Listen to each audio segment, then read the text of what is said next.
Hi, I'm Melrose, your celebrant, and I'm joined by. Matthew Sims, funeral director.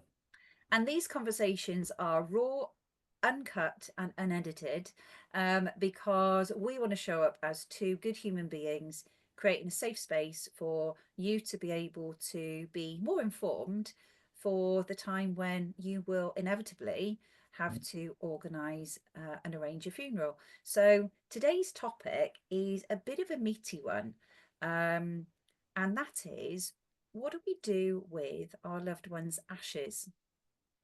Now, I got a bit of a funny, Cremated remains. I yeah, mean, cremated remains, yeah. Um, so I got a bit of a funny one, Matt. My yes. gran, um, her ashes Yeah. stayed at the funeral director's in Bath for 10 years. Mm. Um, and that was because my mum and dad didn't know where she wanted her ashes to be scattered. Um, And my dad was in a right tiz about it for a really long time because he wanted to make sure that he honoured her.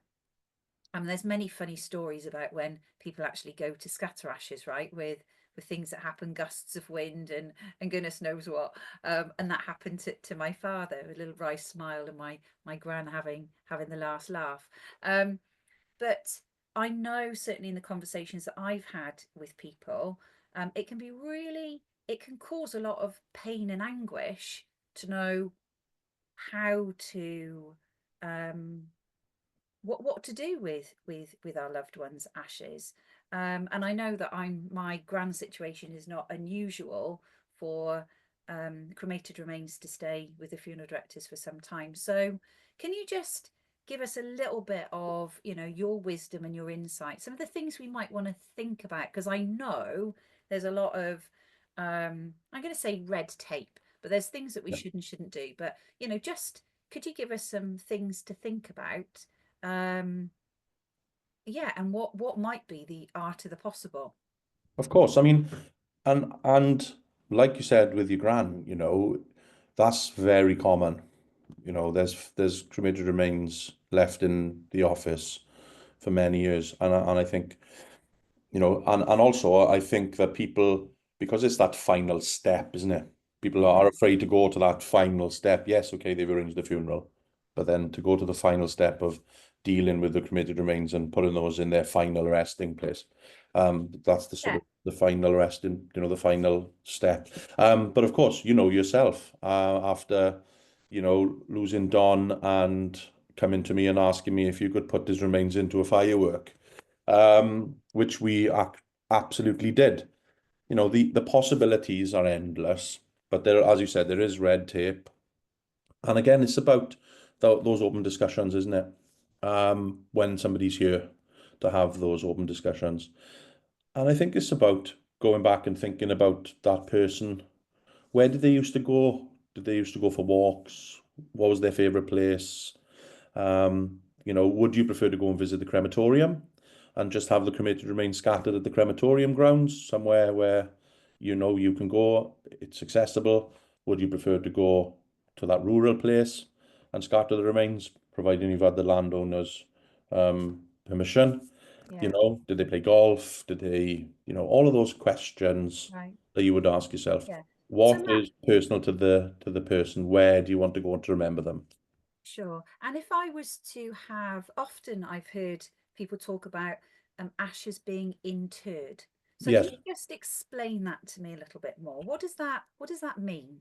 So if you inter ashes, now the church in Wales would do a loose interment into a grave, or you could do an interment in a casket, which Right. basically means that if you own a grave and the grave is full, and what I mean by that is the grave is full for burials.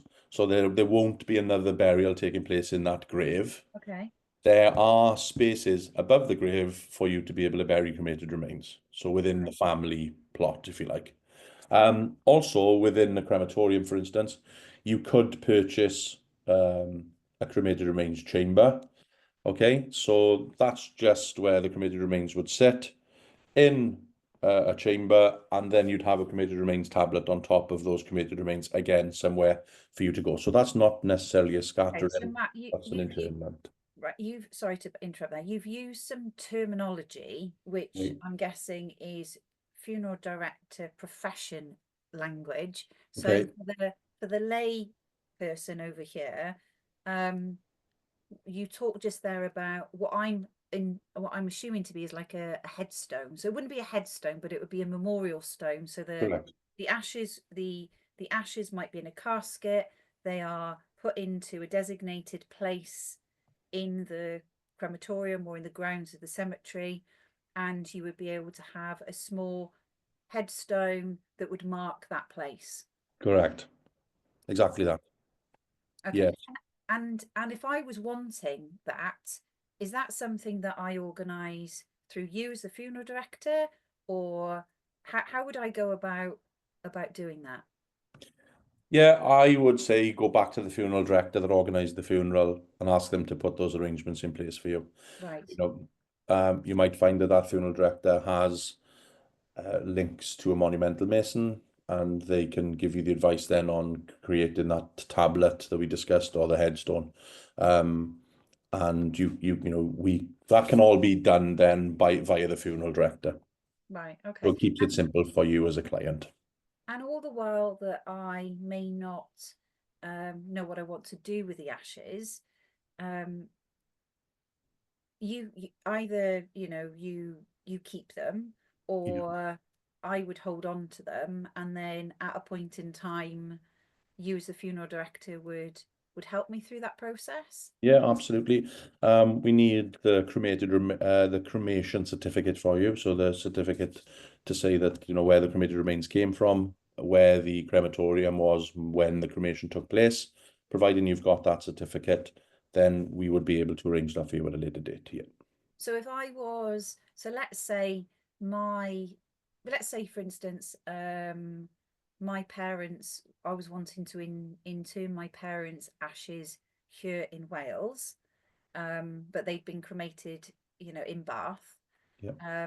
Then I could come to a local funeral director and say, please, can you help me to have my parents' ashes interred? It didn't matter that you were not the funeral director that participated in their service. No, absolutely not.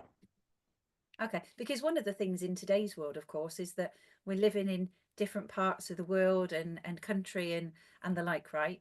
Um, Absolutely, yeah.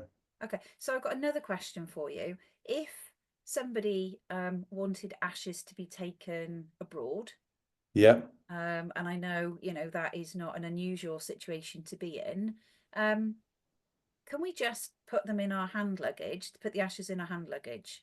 No, No. you can't.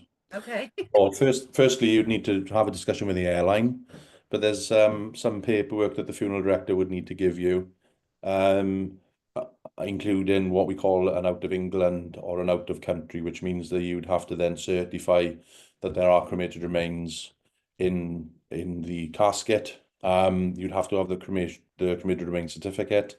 Then you'd have to have the out of England as well, and a letter from the funeral director to accompany the cremated remains, and obviously confirmation with the airline that that's what your intention was. I think in the same instance as we are doing these videos, pre-warned, and having that information upfront allows the airline to know about it beforehand.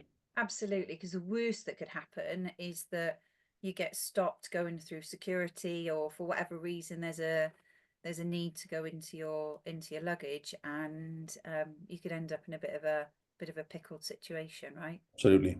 Yeah. Okay. And of course, some people choose to have their ashes made into vases, or have ashes created, use it into jewelry and many different ways. So, Yep. um, as funeral directors, do you have connections with other, service providers? I don't know if that's the right word, Yeah, um, of course. to help people to think about what they might like to do. Yeah, we can advise families, clients on a number of different aspects. I mean, even down to the fact now where people are having oil paintings painted with the cremated remains in the oil Wow. painting that's on the wall. So, there might be grainy sand and that's the cremated remains then being mixed into the picture. So whenever you look at the picture, you know, you're seeing your loved one, anything's possible. And yeah, we obviously have connections and or advice that we could give to the client so that they can make the best informed decision. Beautiful, beautiful. Okay, so what I'm hearing is that there's some do's and don'ts. Um, the do's are make sure that you have sought permission um, from, if you're going to go and scatter ashes, from Yes. the landowner. That if we are wanting to take our loved one abroad, then there is some paperwork and approvals Yeah. and notifications that we need to have. Um, and that there's almost you know, if you don't ask, you don't know. So your funeral director can help and support you in what you might want to do to how you like to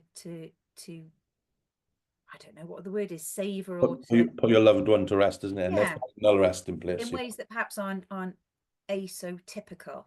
Yes, absolutely. Brilliant. And so, you know, the if we ask, the answer could be no, but if we don't ask, we might have perhaps missed something that could have been. Exactly. And is there any um how long would somebody hold ashes for? Are any rules around that? Well, some funeral directors now do have you know, a maximum term that they will hold the cremated remains with them for. And you can understand why that is. But, you know, I don't there's not a maximum time. I mean, you know, you make that decision when you're comfortable. Yeah. Lovely. Thanks, Matt. And hopefully, you know, we've talked about, it's quite, you know, it's a tough conversation, isn't It it? is. When It is. you think about the difference between burying somebody and there's that finality to it, whereas Correct. with their ashes, um, that it really is can be that final goodbye and making that right decision. So hopefully today we've helped ease some thought for people. Yeah, absolutely. Thanks, Brilliant. Em. Thanks, Matt.